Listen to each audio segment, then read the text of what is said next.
الحمد لله رب العالمين، والصلاة والسلام على سيدنا وحبيبنا محمد صلى الله تعالى عليه وسلم وعلى آله وصحبه وسلم تسليما كثيرا. خوشبدانی بەڕێزم ولايەکتان السلام عليكم ورحمة الله وبركاته. لحلقەیەکی تری ناساندنی تەفسیر و لەگەڵ تەفسیر دابوون و مێژووی تەفسیرەکان بێنە خزمەت بابەتێکی دیکە لەو بابەتانەی کە پێویستە ئەو کەسەی کە دەیەوێت لە دنیای تەفسیری قورئانی پیرۆز شارەزا ببی ئەبێ معلوماتێکی دەربارەی ئەو بابەتانە هەبی. هەموو ئەوانەی کە دەربارەی تەفسیر و مفەسیرون نووسیتیان یاخود ئەوانەی کە دەربارەی مێژووی تەفسیری قورئان نووسیتیان محاولەیان کردیە، کۆمەڵێک لەو مەدرسانەی کە باسمان کردن گوتمان سێ مەدرسەی سەرەکی هەن لە دوای جیلی سەحابە و تابعین لە تابعی تابعینە تەماشا ئەکەی شێوازی تەفسیر شێوازێکی دیکە بەخۆیەوە بینی کاتێک کە دەگاتە مەرحەلەی تدوینکردنی تەفسیری قورئان بەمعنە نووسینەوە و تەکمیلکردنی نووسینەوە وەکو کتێب لە دووتوێی کتێبێکە سێ منهج پەیدا دەبن. منهجێکیان گوتمان تەفسیرکردنی قورئانی پیرۆزە بە ئاثار بە ئیعتیماد بەستن پشتبەستن بەو ئەسەرانە کە لە قورئانە تەفسیری قورئان بالقورئان تەفسیری قورئان بحەدیثی پێغەمبەری صلی الله تعالى عليه وسلم وتأثير قرآن بآراء علماء كان الصحابة وتابعين وتابعي تابعين أما شوازك بولا شواز كاني تفسير كردني قرآني بيروز كإستاشي لقل دابي بتفسير بالمأثور ناوي در كردوه. طبعا من صراحة دموي مدرسي دوام عفوا بكان مدرسي دوام طبعا مدرسي تفسير بالرأي كاعتماديان زياتر لخوێندنەوەی دەقەکان و بەراوردکردنیان و لە نەتیجە دەرچوونی نەتیجەیەک بۆیان و لە هەمان کاتشدا اعتیماددان لە بۆ سەردەق و هەروە حەدیسی پێغەمبەر صلی الله علیه و سلم ئەوانەش تێدا بەڵام شێوازە ئەغلبەکەی دەرەنجامی خوێندنەوەی ئینسانی مفەسیرە لە بەراوردکردنی دەقەکان بۆیە ناویان لێناوە تەفسیری بڕای. تەفسیری ئیشاریشمان هەیە کە زیاتر مەدرسەکانی زود و تەسەوف لە خوێندنەوەیەکی قوڵی ئەو دیوی دەقەکانە و هەروە تەوزیەکردنی دەق لە بۆ ئەو بابەتە زوهودی و هەروە ئەو بابەتە ڕۆحی و یاخود خوێندنەوە وردانێک کە ئینسان لە دەرەنجامی تێڕامان و تێفکرینی لوغە و هەروەها دەقەکان و بەراوردکردنیان بەیەک دیکە بۆی دەرەکەوێت ناویان لێنایە تەفسیری ئیشاری. کەواتە هەر تەفسیرێک هەر مەدرسەیەک لەو مەدرسانە کۆمەڵێک تەفسیری هەیە کۆمەڵێک زانا تێیدا قاڵ بوونەتەوە و هەروە تەفسیریان لەو بابەتەوە لەو بارەی نووسیە. ئێمە بۆەوەی کەوا بەردیدی گوێگرانمان ڕووناکتر و هەروەها فراوانتر بکەین هەوڵەدەین لە هەر مەدرسەیەکی سێ تەفسیر هەڵبژێرین باس لە مەنهەجیەتی ئەو مفەسیرانە بکەین چۆنی تەفسیری قورئانیان کردووە منهەجیەتی تەفسیریان بە شێوازی ئەو مەدرسەی کە بەسەری داڵزاڵە. مەتەلەن لە دەرسی ئەوڕۆ بە پشتیوانی خوای پەروەردگار باسی مەدرسەی ڕئی ئەەکەین باسی سێ تەفسیرە گرنگەکانیانەکەین لەو تەفسیرانەی کە وجودیان هەیە چۆن ئەو تەفسیرانە کراون منهەجیەتی ئەو تەفسیرانە چییە شێوازی خوێندنەوەیان لە بۆ دەق چۆنە بۆ هیوای کە بتوانین ئیستیفادەی لێ بکەین. طبعا لە هەر مەدرسەیەکی محاولەمان کردووە سێ تەفسیری لێ هەڵبژێرین بۆی کەوا بابەتەکان دوور و درێژ نەبن ئەوە یەک و دووش بتوانین بەردیدی گوێگرانمان یعنی ڕووناک بکەین و کە هەڵیشم بژاردوون شێوازی هەڵبژاردنەکەی لەسەر ئەساسی یەک وەکەوەی ئەڵێ ئەولەویەت بە معنە ئەوەی کاتی زەمەنی بیدایەتی زەمەنی تەفسیرەکەی دووش بەڕاستی شمولیەتی تەفسیرەکەی سێش قبولی تەفسیرەکەی لە نێو خەڵکە وئیلا معنەی وانی هەر ئەو سێ تەفسیرانە هەبن. بنمونە مەتەلەن ئێمە لە دەرسی ئەوڕۆ لە دانیشتنی ئەوڕۆ باسی سێ تەفسیرەکەین مەتەلەن تەفسیری طەبەری و تەفسیری ئیبن ئەبی حاتمی رازی و لەگەڵ تەفسیری پێشەوای بەڕێز لا تفسيري الهداية إلى بلوغ النهاية شيخ مكي بن أبي طالب كي شيخك لتفسير الناس دارك لو أخيرانا طبعا كتابك بجواني وبريج شعب كراوته وجيش كردستان وإلا حسب معلوماتي من أو تفسير الليرة بوني نبوية بلام تفسيري قديمة مثلا ئەو سێ تەفسیرانم کە هەڵبژاردینە حیسابی تەسەلسولی زەمەنیم کردیە وإلا مثلا تفسيري دي كمان لوانه كابراك بري باشا مامستا اتولو باسي تفسيري ابن كثير نكرديا لو باسي تفسيري مثلا در المنثوري السيوطي نكرديا لو باسي تفسيرك ابن تيمية نكرديا او انا برزانم همويان وجود يعني وديان تفسيري دي كشن لو بابتي بلام وق باسم كرد سي كاف نمونه يعني كافيه لبو نمونه هنا نوا سي لو خاطري برديدي ايوه الروشن بكرين زي ان شاء الله بپشتواني خواي پروردگار دست بيكين باسي او سي تفسيرانتان لبو دكم بو هواي كوابتوانم ريقاي دورتان لبو نزيق بكموا طبعا زنابتان زانن برزانم يك لتفسير هذا شاكو باشا كان اني ودنياي تفسيري امامي الطبريه يعني يكك لو تفسيراني كتفسيرك كامل أخو ابن ماجه هيتي بلا متاوكو استا نجيشتي تدست إما تفسيرك بمخطوطي معوته ورنج بيشتكي عندك جزئيات اللي طبع كراب بلا بكاملي نجيشتي تدست إما بلا تفسيرك كلا تقريبا تفسير نزيق بي لسلف وأقرب السلفش حساب بكري بلا تفسيري سلف بي براستي تفسيرك تاك تفسير الطبري تاك تفسيرك بكامل جيشت تأمة ولا روي زمني شو كونترين تفسيره كبكامل جيشت بيتأمة وإلا عبد الرزاق الصنعاني تفسيري هي مقاتل مجاهد أو أنا تفسيري يعني وبلام لبروي تفسيره كان يعني كتاب بكاملين نسراوته وهي ككراية مثلا لو أخيرانا جهدي جورا وجورها وين لا جمع كردني آرائي أو مفسرة بالرزانة لأنه كتابه كاني طبري وقرطبي أو كتاباني كواجيش تتأمة بابتا كان شوازي شي ديكي ورقرتوا لتأليفاتي الشخصي شو تدري جمع زياتر زابوه براستي إمامي الطبري كاتك باسي الدنيا تفسيركي ناتواني خود لإمامي الطبري ببوري وها باس إمامي الطبري نكيت تفسيركي وقباسا كان سيدو سرداري تفسيركاني مدرسي أهلي أثر هرسند هنك لا علماء بيان وابوي كوا تفسيري جامع على بين أهلي أثر ولا بين أهلي رأيه بلان زياتر بأهلي أثر حساب كريم طبعا تفسير الطبري هي بيشواي بالريز أبو جعفر ولا قبيتي بناي محمد ومحمدي كوري جريري كوري يزيدي كوري كثيري كوري غالبة كمشهورة بإمامي طبري رحمة إخوائي پروردگار لبي لصالي 224 هجري لشاري آمل لعاصمي إقليمي هريمي طبرستان لإيرانا لدايق بوا دواتر هاتوتا الري كتهراني استأكا بدواي علم داقرا طبعا هاتوتا ري هاتوتا بغداد هاتوتا كوفة هاتوتا بصرة دوايت سوتا مصر لفسطاط دانشتيا ل 253 هجري ولوي لسردستي زانا كان زانستي ورقرتوا زانستي مالكي كاني ورقرتوا شافعي كاني ورقرتوا ابن وهبي ورقرتوا لمصر دواي قراوتوا لبغداد زي نشين بوا بوصفتي بغداد عاصمي علم زانستو زانياري بوا بايتختي زانستو زانياري بوا بوي خطيبي بغدادي إلا كتابة ناوازكي تاريخي دار السلامة كاتك باسي حافظ طبري مان لبودك أوا وصفيك أفرمي كان حافظا لكتاب الله قرآني لبربوا عارفا بالقراءات شهرزاي قراءات كان قرآن بوا بصيرا بالمعاني شهرزاي معنى وردكان قرآن بوا فقيها في أحكام القرآن ولا أحكام قرآن شاب كابرايج فقيه طبعا مدرسة فقه تايبتي خويها بوا يعني تقريبا وشي شافعي وحنفي ومالكي وانا بلام لبروي الطلبة كاني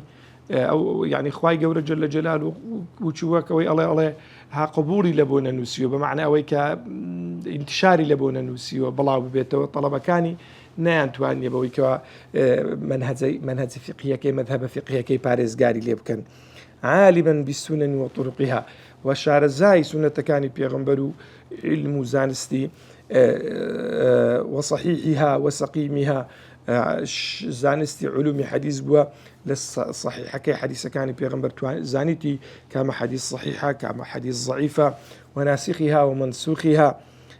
وناسخ حديث شيء منسوخ حديث شيء عارفا بأقوال الصحابة والتابعين وشار زي قولي الصحابة والتابعية كان يجبوا ومن بعدهم من الخالفين في الأحكام ومسائل الحلال والحرام هم أواني لدواي وشاتنا يعني لقصي زانيانش أقدار بوا عارفا بأيام الناس وأخبارهم لهما كاتش ديك لمميزة كاني إمامي طبري ويك كابرايتشي مؤرخ بوا يعني ليك كاتا أو كابراي إنسانتشي موسوعي بوا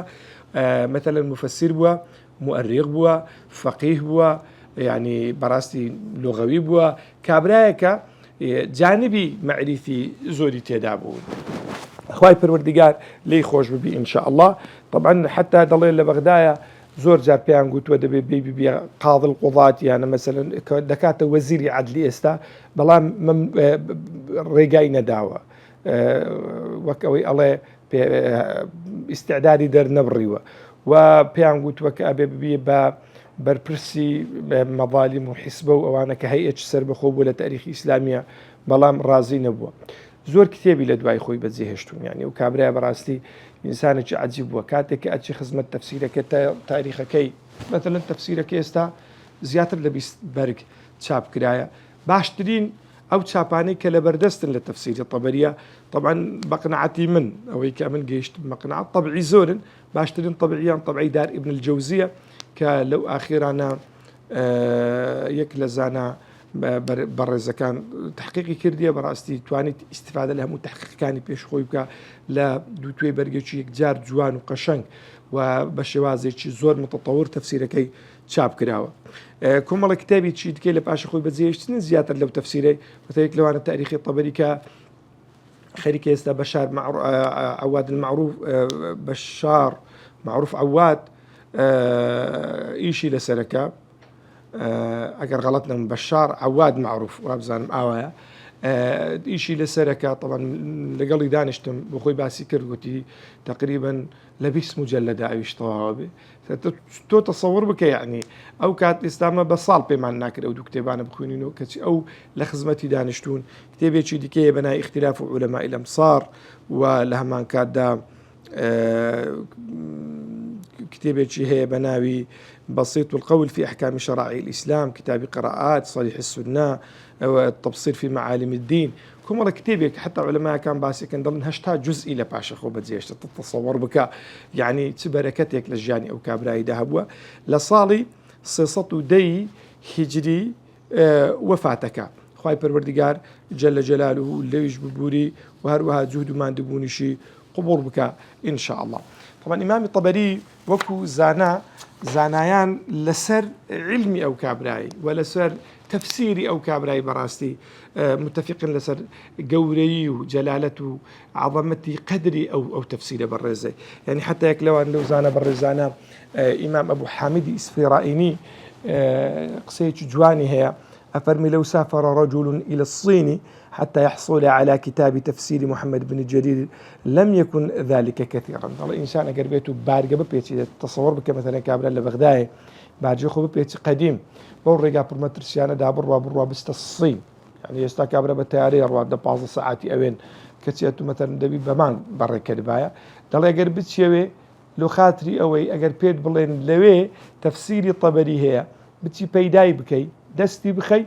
هشتا هەر کەمە یعنی زۆر نییە ماندبوونی لە پێناو خەسار نییە کەچی ئێستا لە بەردەستی مەداهەیە من ئەمە بەختمان گەلە زۆرە جیلیمە ئەوەی کەوا دوێنێ و پێرێ زانایان خەونیان بە تەفسیر و بە کتابانە دەدیت کە بیبینن ئێستا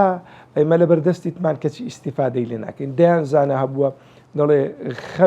خەونی ئەوە بووە صحیحی بوخاری ببینی زانا هبووە بەس تەفسیری طەبەری ببینی زانا حەزی ئەوەی هەبووە تاریخی طەبەری ببینی کەچی نەیان بینیوە بەو حەز و بەو خۆزگانە سەریان ناوەتەوە کەچی ئێستاش لە بەردەستی ئەیمەدا هەن بەڵام نەمانتوانیوە وەکو پێویست ئیستیفادەیان لێ بکەین کە لەوانەی لە ڕۆژا قیامەتش لە بەردەم خوای پەروەردگار لەو مەسئولیەتەی دەرباز نەبین کە خوای پەروەردگار نعمەتی لەگەڵ کردوون یان ئەوەتە صاحبی لیسان الميزان الله ابن خزيمة رحمة خوي پروردگار لي بك مشهور ابن خزيمة صاحبي سننية الله تفسيري ابن جرير الطبري لطلبيتي وی وەرگرت يعني لەوەی کەوا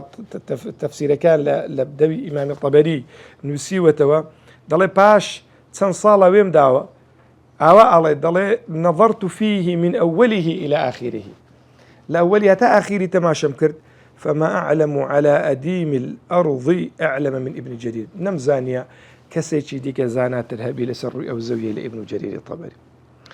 وابن تيمية رحمة خوای پروردگار اللي بآوا باسي تفسير ابن جرير الطبري من لبواكا أفرمي أما التفاسير التي في أيدي الناس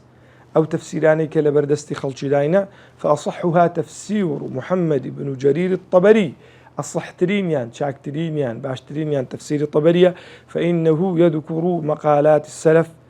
وبالأسانيد الثابتة سباسك أفرمي أويك لسلف وريقرتوا بس سندي ثابت وليس فيه بدعة شتي خرافيات تيدانيا ولا ينقل عن المتهمين وأو سنداني أو خلق كوانش لين نقلك إنساني برواب يكراون متهمين بدرو وها بضعفو بشازو بمخالفة زانا قورة كان ما بوي براستي إمامي ابن جرير الطبري تفسيركي منهجي تايبت بخوي هي يعني يستاقر بمعنى منهجي إمام ابن جرير الطبري رحمة خوای پروردگاری لێبی کورد بکەینەوە لە چەند خاڵێکی زانایان ئاوایان باسی ئەو خاڵانە کردووە کە هیوادارم دقەتی بدەن و تەماشای بکەن بزانن چۆنی ئەو خاڵانەی لەبەردید گرتووە. یەکەمین إمام طبري لتفسيركي خوي اعتماده أساسا على التفسير بالمأثور الثابت عن رسول الله صلى الله عليه وسلم أو صحابته الكرام أو التابعين. ابن جرير الطبري رحمة خوای پروردگاری لێبی یەکێک لە ئوسلوبە جوانەکانی ئەوەیە محاولەی کردیە تفسیری قورئان بکا بەوە حەدیثانەی کە لە پێغەمبەری خوا ثابت بوون جا چ تفسیری قەولی پێغەمبەری خوا صلی الله عليه وسلم چ تفسیری فعلی پێغەمبەری خوا صلی الله تعالى عليه وسلم لە قورئان و ئەو جاریش قەولی سەحابە بەڕێزەکان و قەولی تابعیان رحمەتی خوای پروردگاریان لێبی یا ربی. طبعا نكر أوا بلكو ابن جرير زور إنكاري أو شكا كإنسان لكاتيكا كأم دقانت لبردز دابن بتواني تفسيري قرآن بكي بتي تفسيري قرآني بيروز بكي بالرأي الشخصي خود. طبعا معنى وانية كإمام ابن جرير الطبري قصين ولو بابتانا بلام معنى أوية كإنسان ناكري قصة القرآن بكا لكاتشي كا أتو منهجيتك تيكا ريقا كانت لبو كورتركات ولبو جيشتن بتيجيشتن القرآن بيروز دو لا أسلوب جوانا كان إمام الطبري ومنهجيتي للتفسير كردني القرآن بيروزا كان يقف من السند موقف ناقد البصير يعني أو سنداني كديني وانية لو قوري هرتي درس كوتبي ديك هنايتي وقبوري كرديو داينا لكتبك نخير ملكو السنة ذكاني وكوي دريشان وكو كردون لبيجنجي داون نقدي كردون الذي لا يقبل الرواية إلا بعد تمحيص وتدقيق فرمي موقف الناقد البصير والعالم النحرير الذي لا يقبل الرواية إلا بعد تمحيص وتدقيق. رواية كان قبول نكردون إلا لدواي أوي كواشن وكوي كردون هاڵاوێر کردوون باشترین و چاکترینی هێناوەتە دەرێ و دایناوە لە تەفسیرەکەی خۆی. سێ لە شێواز و ئوسلوب و وەکوێ ئەڵێ منهەجی ئیمامی طەبەری لە تەفسیرەکەی إنه كان يقدر إجماع الأمة ويعطيه اعتبارا كبيرا في اختيار ما يذهب إليه ويرتضيه. هو شكك لأسلوب كان محاولي كرديا أو شتيك والصحابة تابعين إجماعيان لسر كرديا أوي هناوة كرديتي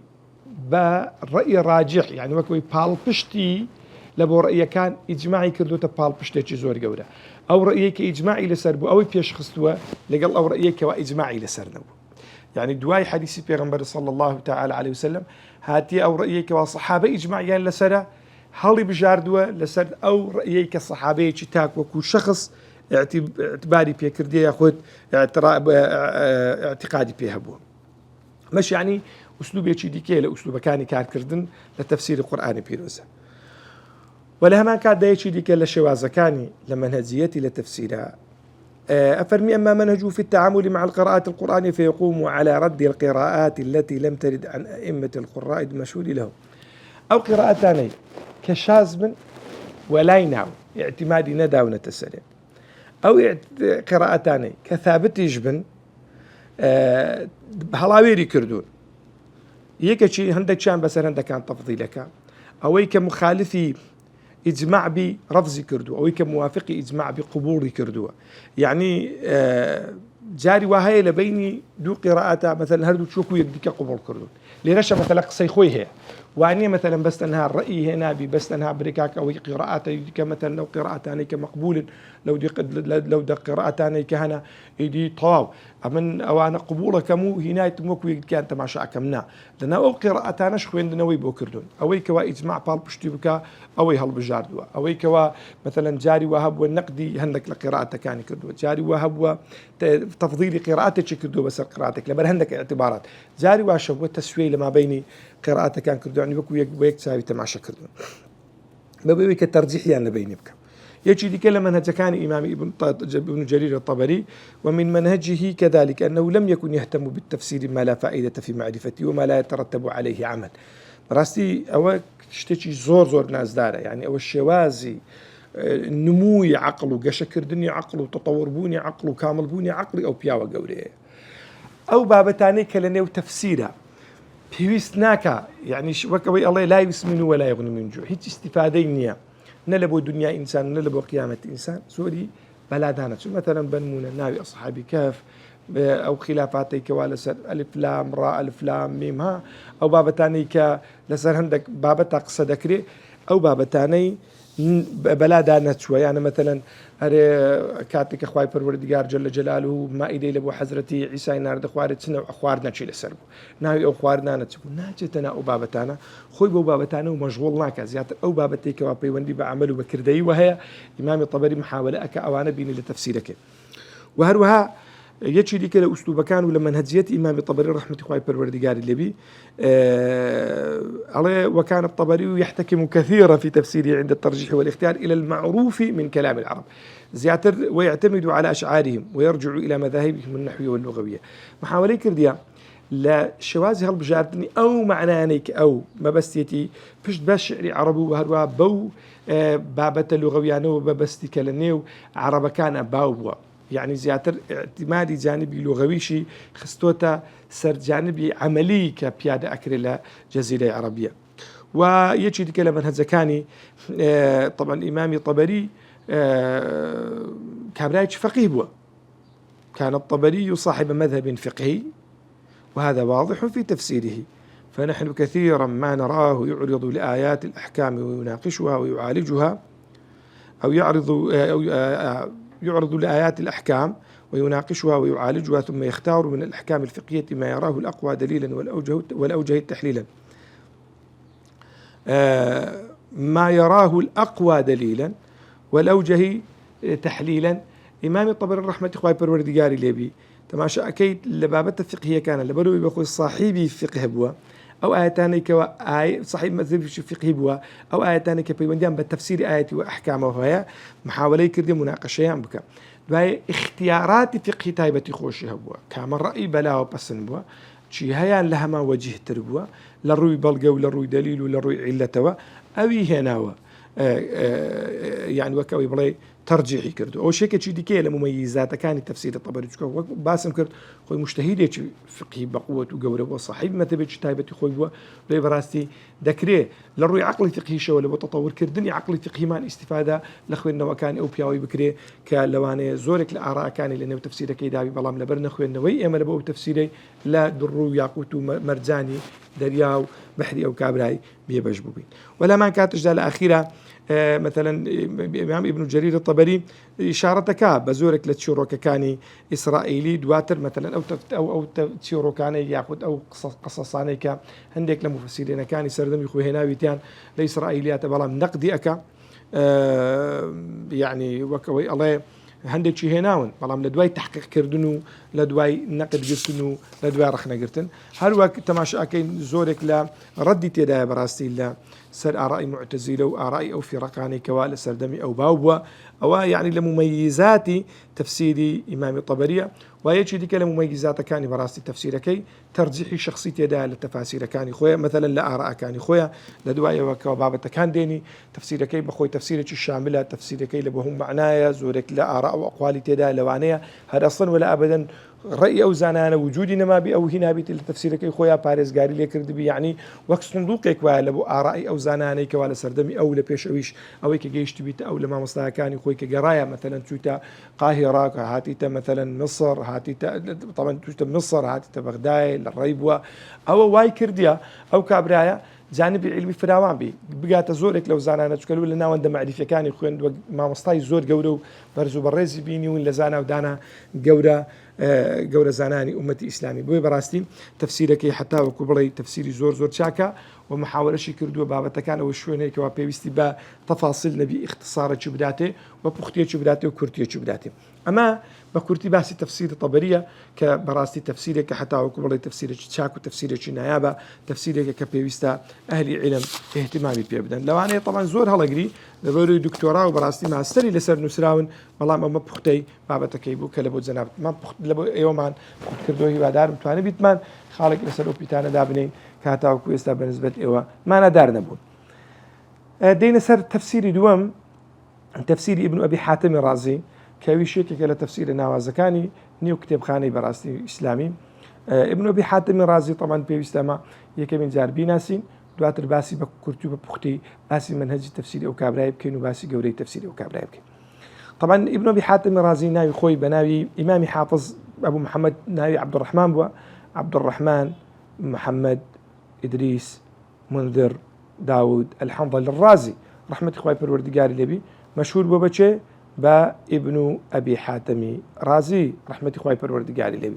لصالي 240 هجري لدايق بوا طبعا باوچي يكك بولا زانا قورا كان ولهمان كاد دا لخزمة باوچي خوي علمي زوري استفادة كردوا لخزمة أبو زرعي رازيج بوا كأوي شيكك لزانا ديارة كان تاريخي إسلامي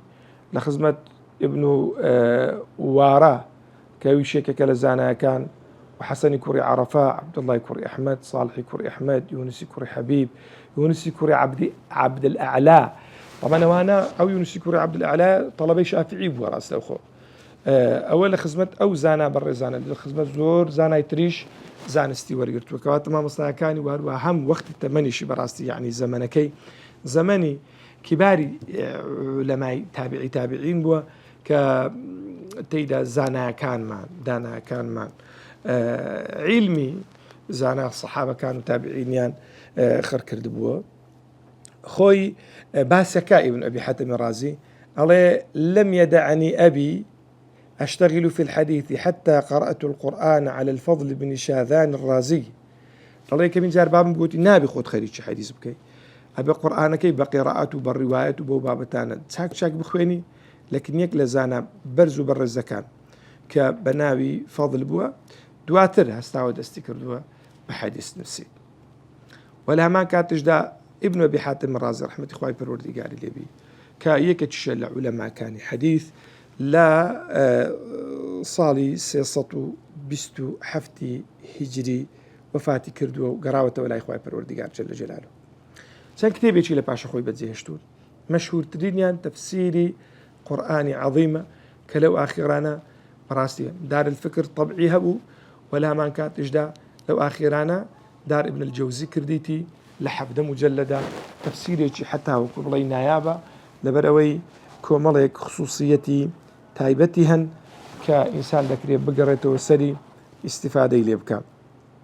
طبعا منهجي أو بياو بالرزي لو تفسيري طبعا بتفسيري أهلي أثر حساب بكري شون كاعتمادي داوة أثر أو أثراني كلا بيغنبري وارد بون عليه الصلاة والسلام ولا صحابة كان بيغنبروا لزانا كان أمة وارد بون طبعا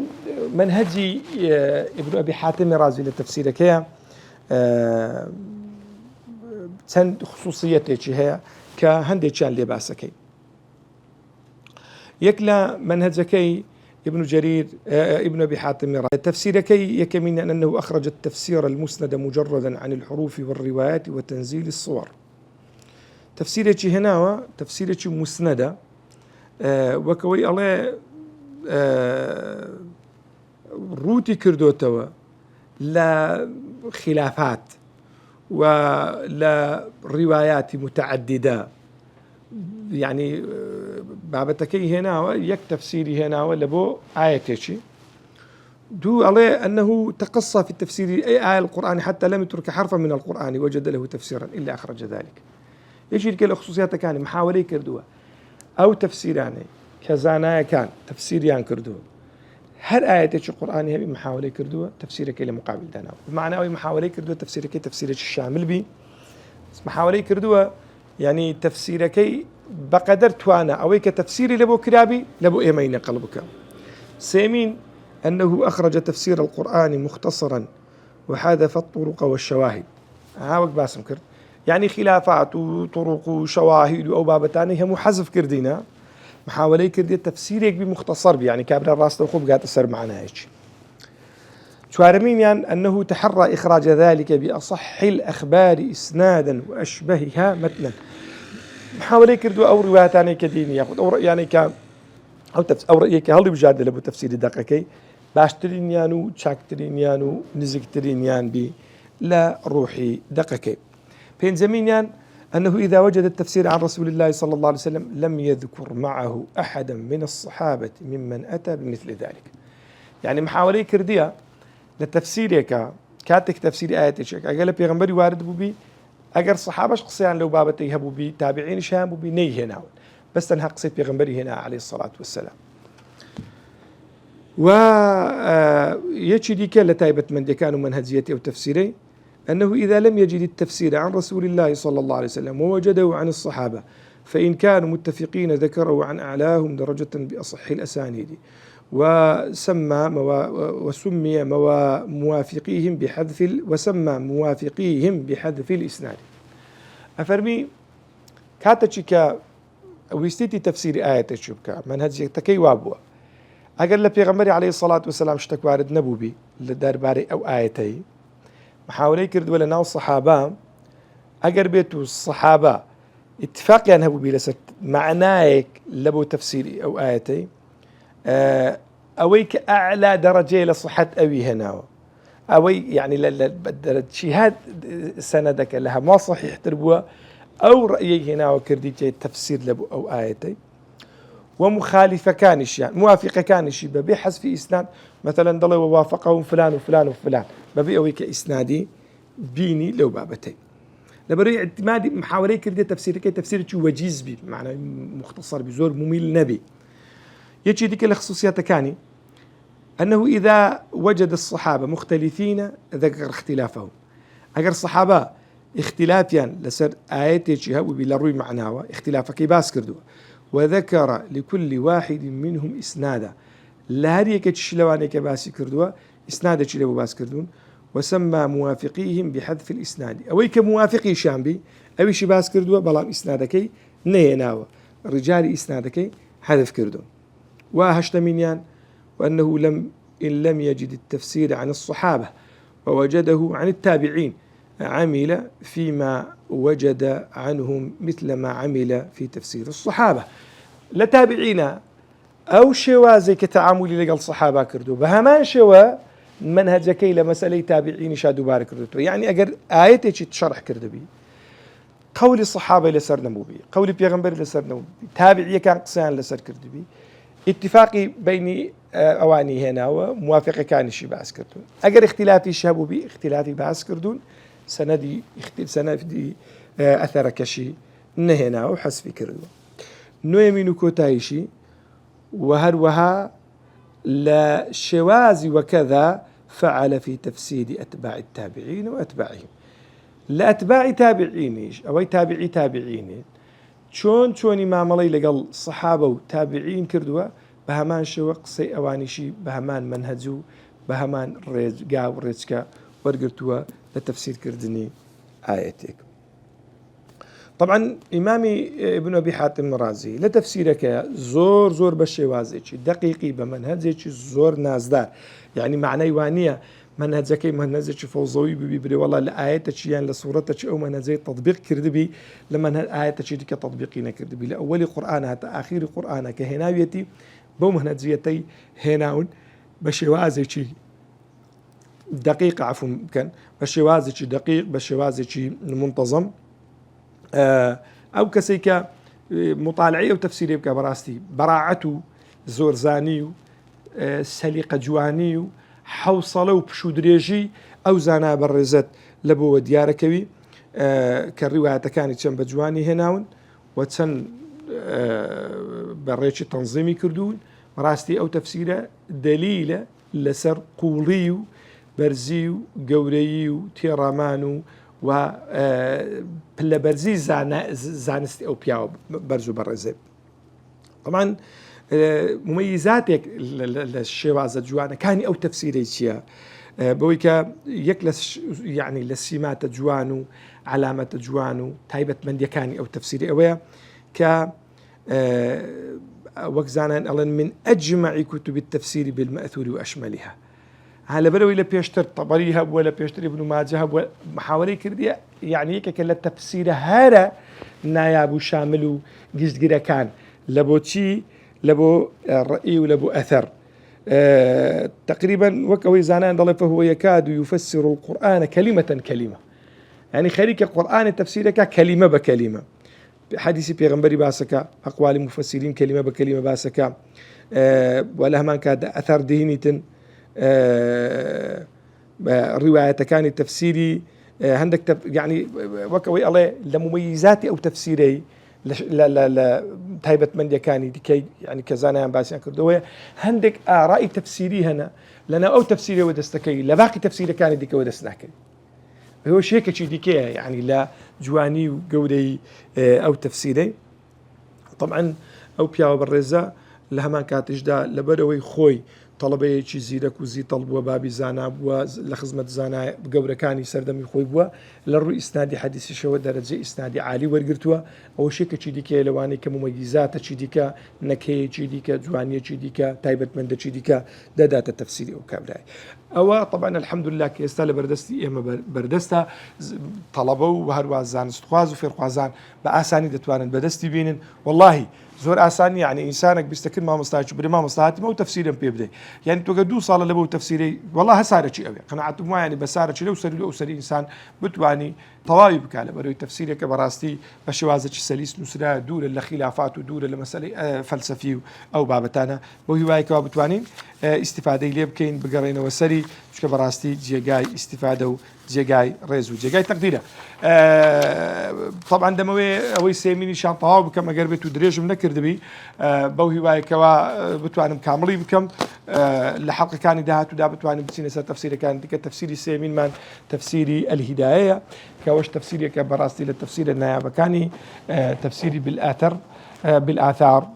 طبعا لمدرسي أهل أثر أو تفسير بيك لتفسير النوازة كان دا دندري أو تفسير هرسن براسي لو أخيرانا تاستا مخطوط وبلام لو أخيرانا شكر بخواي بالوردقال لبسن صالاني كوتاي بتساب جيندراوا الحمد لله أخوة وفضل لك الله من كردك من أو تفسيرهم هي لمالي دست جدكوي طبعا وأنا كبدواي داب قرن دست كوتني آسانا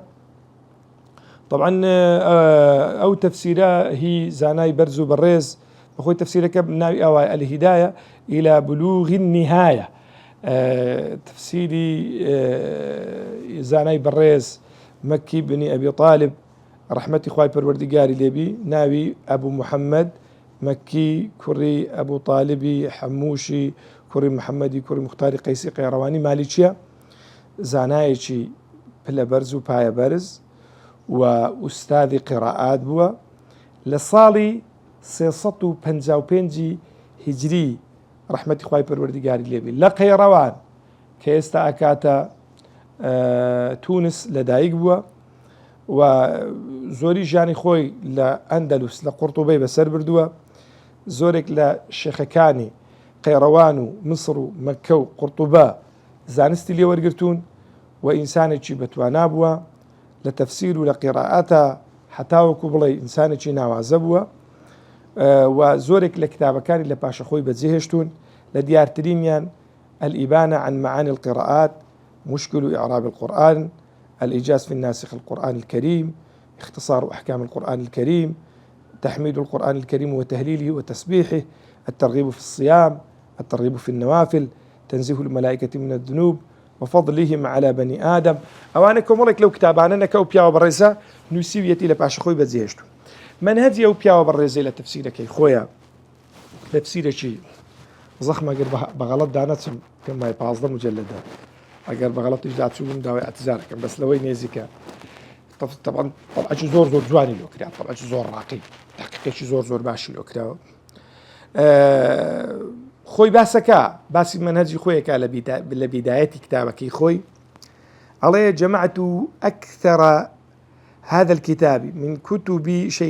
شيخنا أبي بكر الأدفوي رحمه الله سبحانه وتعالى، وهو الكتاب المسمى بكتاب الاستغناء المشتمل على 300 جزء في علوم القرآن. جاري وقت خوي زعناك هو بناوي أدفوي أو كابرا كتاب يجي هبوة بناوي الاستغناء ضل 600 جزء هو نجيشتي تما تاو كويس أنا مزاني أو كتابة طبع كتابي لعلوم القرآن زانت خزمتي شان كرديا الله محاولة مكرديا لأنه أو كتابي لا شتجوانو نادرو نايبكاني أو كتابي تفسيرك يخوم هالبجار دوا يعني دواتريش الله كبيز قالوش استفادة من الإمام الطبريش كردوا لكتابي نحاسي كردوا لزجاجي كردوا لابن عباسي كردوا لابن السلامشي كردوا كتفسير زمنين هي طبعا